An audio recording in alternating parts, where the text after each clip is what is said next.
And welcome back to Open Studio. Okay, so this episode, just kind of still the same thing, trying to figure out the whole rust thing. I'm going to start working, if you just kind of see it off the side here.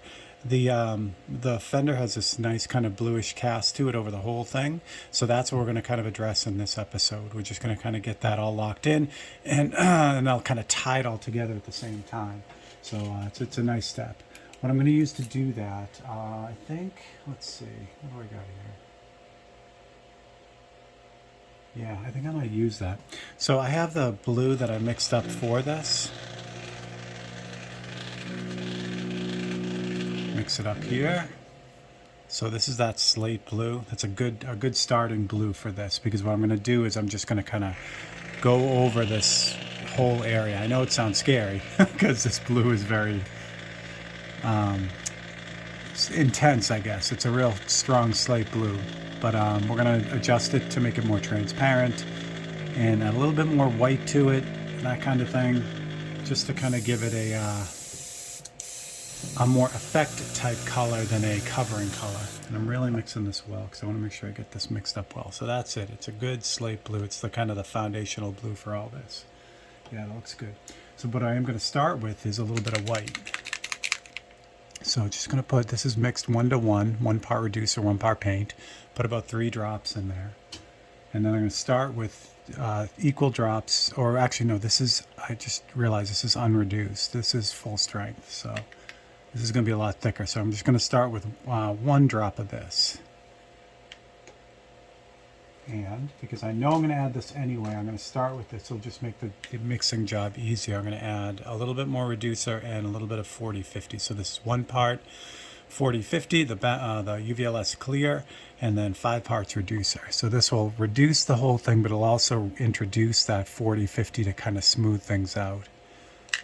So what I did was I added about equal amounts of the entire mixture with that. So it's 1:1 from what I already had in there to what I added to it, if that makes sense. Hopefully that makes sense. Mix this up, and so I should have a light blue, like a slate blue. And that's it. Yeah, that looks really, really good right out of the gate. So that's good. Now what I did there, so I was able to kind of get the exact color just by throwing stuff in there, it looked like. That comes with dealing with one set of paints a lot. So all I use is Createx. So I've become very familiar with what the strengths of the colors will do, what the actual colors will do. So what I just did there is really just experience with the line. And that comes with kind of sticking to one paint system. You'll get to know the colors, and you'll know what they'll do with each other. So it'll make life a whole lot easier, and you won't have to really wrestle with it. In the beginning, or if I grab a new color, I have to wrestle with it. I just have to figure out what it does, how strong it is, and how it affects other colors because of the colors that make that color up. So it's a lot of stuff like that. All right, this actually might need to be a little bit more blue now that I'm looking at it. I'm looking at this, and this has got a nice overall deeper blue cast, but I'm going to start with this and see what it does. If it looks like it's white on the surface, which it's probably going to, so I'm going to start in the highlight, I think, just to see what it does. And it's a little too light, but it's perfect for this highlight. This highlight is it's a very pale blue. So if I go over this highlight with a strong blue, it's going to turn that like electric blue, and I don't really want that. So I can use this color now, even though it's not quite right, for what I want to do across the board. Just get a little bit on there. That's good. Okay. So now what I'm going to do is I do have a lot of paint in here, so I'm going to kind of eject some of this. So I just dumped it out. And the reason why is because if I were to try to mix this down, add a little bit of darkness to it, like just the blue again, which I'm going to do, if I had a lot of paint in there, it's going to take a lot of paint to make that the color I want. And then I'm going to end up with like a half a cup of paint that I'm only going to use like a tiny bit of it. So to kind of make that a little bit easier, I dump out some of the paint so that I don't have a ton in the end. So there we go. So now I just have it pretty much down at the bottom of the cup. And let's see about that blue again. This might not be dark enough to do what I want it to do. Well, let's try it one more time. This time we're going to add 2 drops and see what it does. And again, there's not much paint in here because I didn't mix up much of it. And it's full strength. There's no reducer in it, so it's pretty thick. Yeah, there isn't a whole lot of this in here. Let's wait for it to come down into the bottom of the bottle. There's 1 drop. That's a half a drop. Another half a drop. Maybe a little bit more for good luck. Let's see what we got now. I may need to add a little bit of reducer to this because that's so heavy. And yeah, I don't think this is going to be strong enough to do what I want it to do. I mean, dark enough. And I don't want to use the full strength one either. So we're going to adjust this as we go. That's better. Yeah, I think I want to add a little bit more straight up blue to this.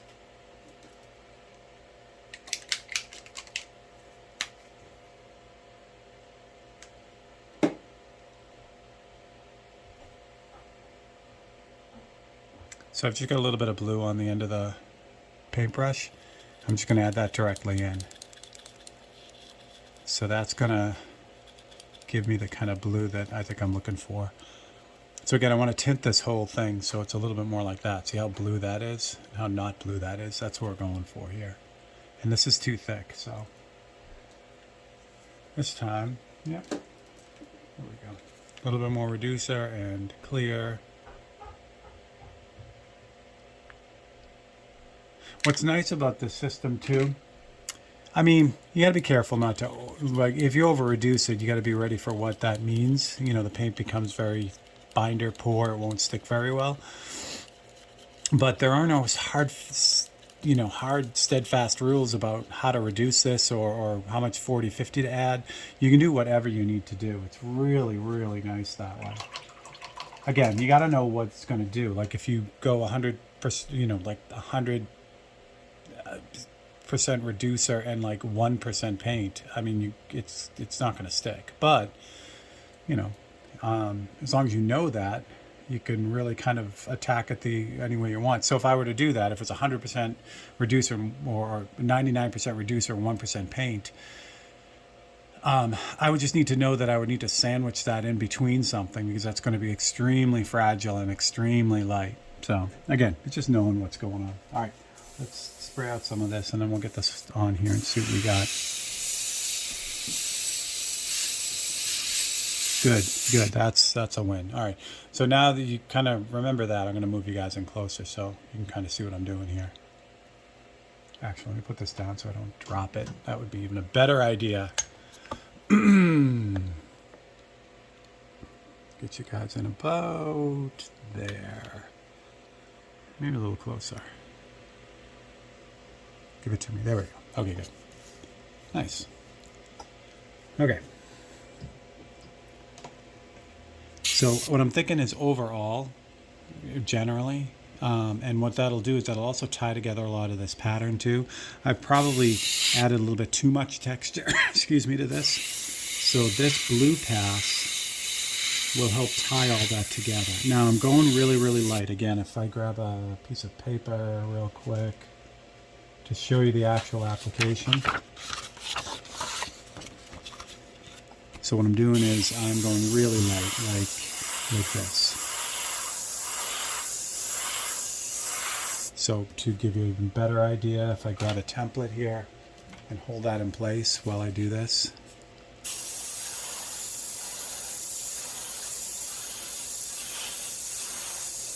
When I pull that template away up here, now you can see it. So that's about how light we're going.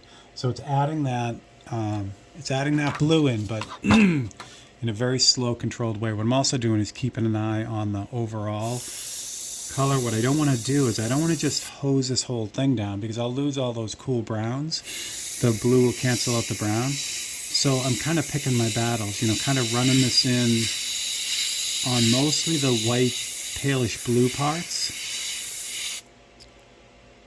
But, kind of weaving in between the brown parts down here. So I don't want to just hose the whole thing down because then I'll turn the whole thing gray, bluish gray, and I don't want that. I want to leave some of that rust. And I also want to kind of keep pretty far back on this. I'm about an inch back, which on this scale is pretty far back. Because I don't want to get in tight here and start making more, details, more you know, more texture patterns. Okay, so now I can start kind of bluing out this highlight up here too. The very front of this highlight right here is very bright. It's almost white, so I can kind of leave that alone for now. I'm going to be going back into that with a little bit more detail, but for the most part, that's about it. Looking at this almost has kind of a purpley cast too, which I might add that as well. Do a lot of squinting too, so when I'm looking at, I'll back you guys up a little bit. So what I'm looking at is I'm squinting at this and then looking at this to kind of bounce back and forth between the two. And that way I can really see. From here you can kind of start to see that purpley cast that's going on here too that I don't have. I have more of a greenish bluish color. So, excuse me. So it's a lot, at this point it's a lot of slowing down and just kind of slowly adjusting the whole thing overall. And again, what I love about this stage is this really helps to tie everything together too. Add a little bit more on this spine on the top of the fender. So it's flowing, there we go. Because that's going to be darker than I have it here anyway, so I can add a little bit of foundational blue to that as well. That looks good. Make sure I lean back a lot, you know, because I really want to lean back and make sure I'm getting it. So this has to be darker too, which is good. It's real good. I'd rather, if I'm in a position where it needs to be darker, that's a good thing to have happen, because it's always easier to make it darker than it is to make it lighter. Lighter just means a whole lot more adjustments. I want to avoid this whole side section here because this doesn't have any of that blue on it at all. It's just kind of that rusty. I will do the same thing here, but with black instead of blue. Looks good. I don't want to push it too far. So see what I mean? Like I mixed up all that color. I used a little bit of it and now I'm done. You know, and if I had mixed up like a half a cup of that, it would have been a total waste. So make sure I got everything on that. I feel pretty good about that. Okay. Actually, you know what? I'm going to save this in this brush for a second because I might need it. So just in case I need it, I won't dump it out. I'll grab another brush and I'll do the same thing on the lower part here where the black is. For this, I'll just use reduced black. And this is a good example of what I was just talking about. So this is 1 part paint to 20 parts reducer. It's just crazy reduced. And it's very fragile. You know, it doesn't, I mean, it sticks. It'll dry and stick on there, but I can easily scratch it off or erase it off. So I have to sandwich it with something now. Like we talked about, a lot of these paintings, or all these paintings, will get some sort of clear coat on top. Anyway, even if this isn't the last layer of paint, it's going to get something on top that'll lock everything together. So that's kind of how I solve that problem. But you got to be aware of it, because if this 1 to 20 mix is your final coat, this is literally like a pencil drawing now. If you take your fingernail and scratch across, you can scratch it right off. So I got to be real careful of that. All right. So this is straight up black, and if I put enough of this on, it's going to be black. It'll just take a while to build all that up again, which is nice because I'm going for the control more than the coverage with this color. But I can get that deep black with this. So I'm going to, like for instance there, you know, along that bottom edge, it's a lot darker than I have it. So I'm going to pump that up, or the edge between whatever these two fender materials are is really dark. This probably going to be a paintbrush stroke right here, but I can kind of get it ready for it by darkening it up a little bit. And the same thing up in here now that I've got all that blue in there. Remember the jet black has a really like a warm brownish cast to it, so that works perfectly with what's going on up in the top section, because I've got that really cool slate blue as the overall color. But if I went too far with it, I can always knock it back with this black. This black again has that really warm cast to it, so it'll knock out that intense blue color. I still got to put in all the paint and stuff like that, but we'll get to that too. So again, this top spine, that needs to be a lot darker than it really is, but that's got a lot of pattern, like texture pattern in it too. It's not just a sweep, so I'm going to add that texture in as well. But this stuff, these opaque colors spray so well with just reducer. Now, if I was getting micro, like really super fine, or I needed like a really, just a faint, very faint spray out of this, I could add the 4050 to this as well. It's not needed by any stretch, but you can do it. And then what it does is it'll smooth out that spray pattern even more. So just really, really cool.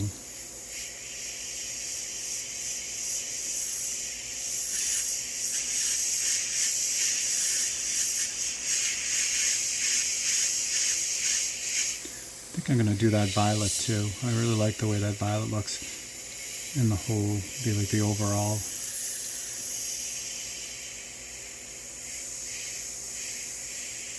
There's so many nice patterns in this. It's crazy. This rusty patinaed fender.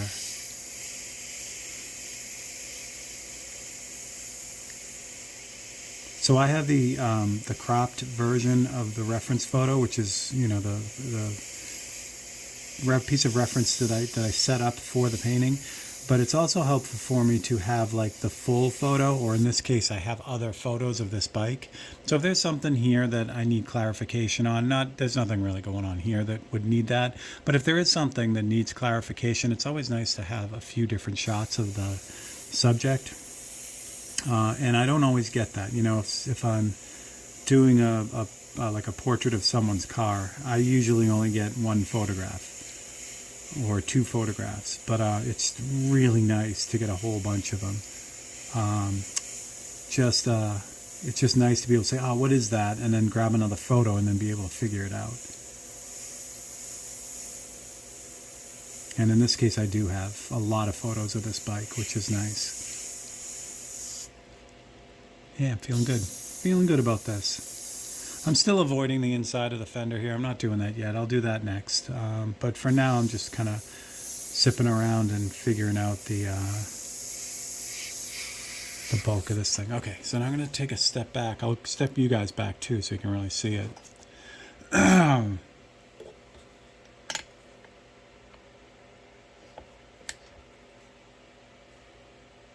make it kind of one-to-one. Oops, that's not what I want.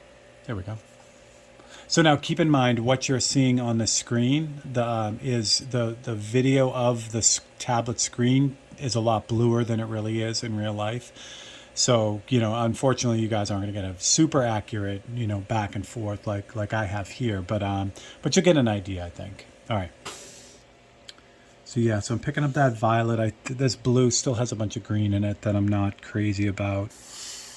And there's some overall darkness that I can still grab a little bit of. And again, this is me kind of sitting back. With a small painting, it's very easy. I can lean back and I'm, you know, about 1.5 feet away. And for that, I mean, if this was a big painting, like a 20 by 24 painting, I'd be standing 12 feet away at this, where I am right now. And so that's what you want to do with a big painting too, because especially a big painting, you get so embroiled in those details as your face is right on this thing. When you step back, you realize you just painted a bunch of little parts instead of the whole thing. So it's always nice to kind of lean back and take a look at it. So when working real small, that's easy. You just literally lean back in the chair. So, and like I said, I do it all the time because it's so easy to get just dragged down into all the details. And again, what you're left with when you pull back and look at it, it's just a bunch of parts kind of glued together like a like a puzzle, and instead of one like cohesive image, you lose the overall forms, you know, all that kind of fun stuff. So I do kind of take a step back, or you know, when I need to give my eyes a break when working like this too. So, you know, every 20-25 minutes, I'll just stop and take like really lean back, like roll the chair back and just kind of get an overall look on things and, you know, have a little bit of coffee or whatever. And that helps reset my eyes too. Well, again, I am unbelievably thankful that my eyes have held up as well as they have doing this kind of stuff. As we get older, you know, we lose that near vision. It just kind of it's a natural part of getting older, but for some reason I haven't. My eyes have been fatiguing more. Like I find I'm much more tired at the end of the day. My eyes are much more tired at the end of the day than they used to be when I was younger. But other than that, they still work pretty good. So I wake up thankful every day. All right, this, as I'm looking at this does need to be darker. This has a nice, that violet cast to it is in the seam as well. So I am going to do that. I just want to make sure I get the value kind of locked in right now. And then all I need to do with the violet is to just tint it like super light. You'll see what I mean when I do it. And we'll do that in this episode too, so you can kind of see it. So any of the little texture details I can put in with the black, or any overall value changes here. Like if I need to make the shadow on the side of the fender, which I needed to make that darker, I'll do that with the black, because the black is much more neutral than the violet. If I try to adjust this value, make the shadow with violet, it's going to be very violet. It's going to be really, really heavy duty violet. So this way, all I'm using the violet for, and you'll see it when I get there, is to literally just push the different areas into like a little bit more violet than or purple than what it is now. That'll also help cancel out some of this green that I think I've got a little too much of too. This is looking good. Feeling that's just about there. So I've run out of brushes. Well, no, I'm not going to jump back to the blue. So I'm going to leave the black in that brush. And now I'm going to clean out this brush because I don't need this. You know what I am going to do though? There's only a little bit of reducer in 40/50 in this. So since I don't have a ton of this blue left, and I probably will need a little bit, I'm just going to pour this back in here. And I can do that because, one, this is strictly for this painting. So when I'm done with this painting, I'll probably never use this color again. I mean, specifically use that color again. So I don't mind that there's a little bit of reducer in 40/50 in it. Plus it's unreduced, or was unreduced before I put that in there. So there's a lot of room to move that around. Add more reducer and that kind of thing. Plus, I will use that again as I move on to the rest of the bike. I will use that color on this painting a lot, but just after the painting is done, I probably won't use that very much. So with those bottles, what happens is if I have enough of that color, like this one I do not, but if I have enough of that color, if I mix up like a half an ounce of it, like a half of a bottle, for instance, this is the bottle, this is UVLS, but if I had that much paint in it, I would keep that. I would save that. If it's a little bit of paint like this, it's just on the bottom here, what I'll do is I'll rinse out and clean out this bottle and reuse the bottle. So that's usually how that drill goes. All right, violet or purple. Let's see what we got. Again, this is fun because this will be a nice exercise in tinting. And this will really show off the strength of that 40/50 as well. All right, so clean out that brush, and now I'm going to use an opaque color, even though I'm not going to use it opaquely. So I'll use the 088 Wicked Opaque Dioxazine Purple. This is a really great purple. It's part of their new opaque line. So for this, it's pretty straight ahead. What I'm going to do is I'm just going to add one drop of this stuff, and what I'm going to do, oops, on the hose here, there we go. All right, what I'm going to do is I'm going to tilt the airbrush so that when I put this drop in, it drops on the side of the color cup. So I'll get that to drop. All I need is one, and I'm just going to leave it right there on the side.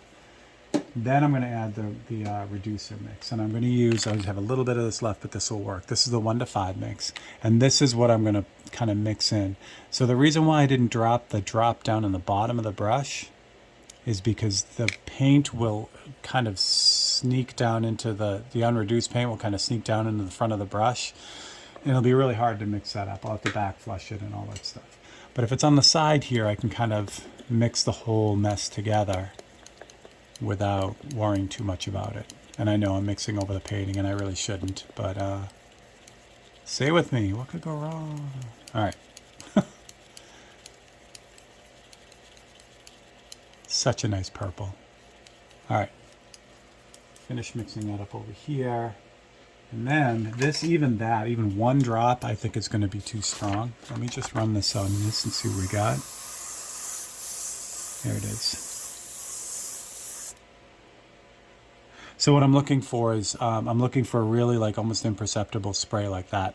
If I spray this and it's like grainy, like I can see little droplets of paint, then it's too thick. So I'm gonna add a little bit more to this because I want this really, really controllable, because I don't want any surprises with this at all. So off the side here, just because it's quicker. If I'm away from the painting, I don't have to be as careful. So I put more 40-50 reducer mix in there, and I'm mixing this up. Yeah, I can be a little bit more aggressive when I'm not sitting over the painting here. There we go. All right, let's check this out. I know this will be fine now, but yep, there we go. That's perfect. Okay, back in.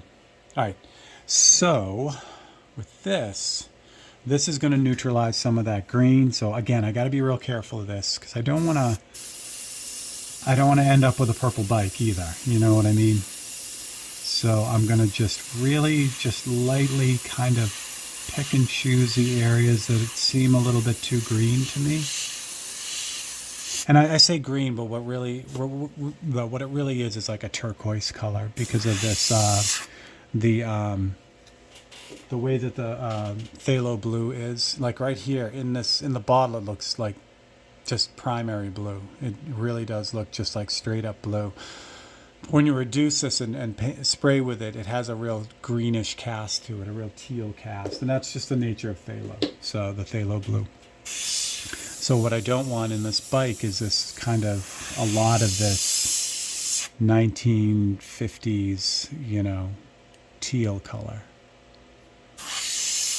I mean, there is some of it, but there isn't a whole ton of it. So what happens here now is, as I just kind of lightly put this in, it reverts that blue back to its original, like kind of primary blue, because the purple is canceling out the green. So all you're left with is the blue. And again, it's subtle, but it works really, really well. The thing of it is, again, I don't want to get this on the brown parts, the rusty parts. I just want to concentrate on those offending blue parts.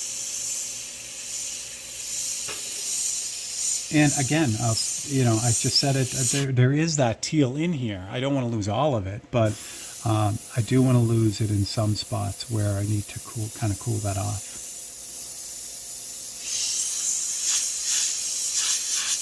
Now this purple will work really well down in the brown section too.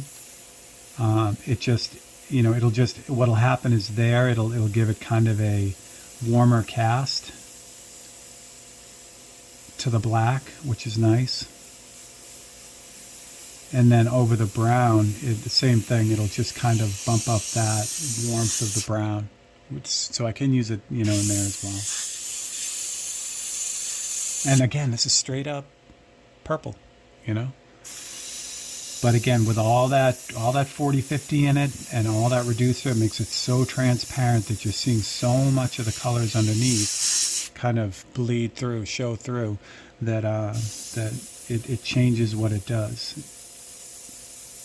And again, I said it before, that's what makes the paintings in real life really sing. It's just these layers and layers of colors that you can't pick up through a photograph or online. I mean, when you see it live, it's a whole different animal.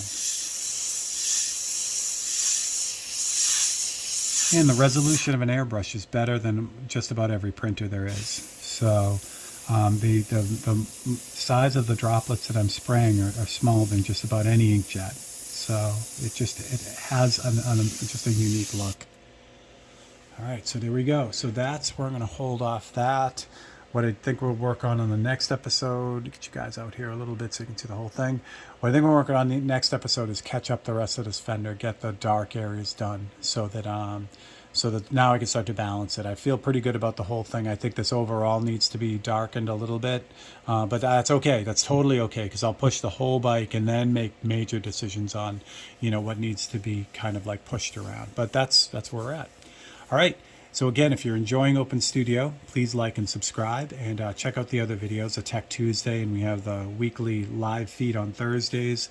So please check those out too. Like and subscribe, share it, tell your friends. If you missed something or have a question, please drop it in the comments on this episode, and then I will answer that back, and yeah, we'll be good to go. All right. So for Steve Leahy and Open Studio, I will catch you guys on the next one.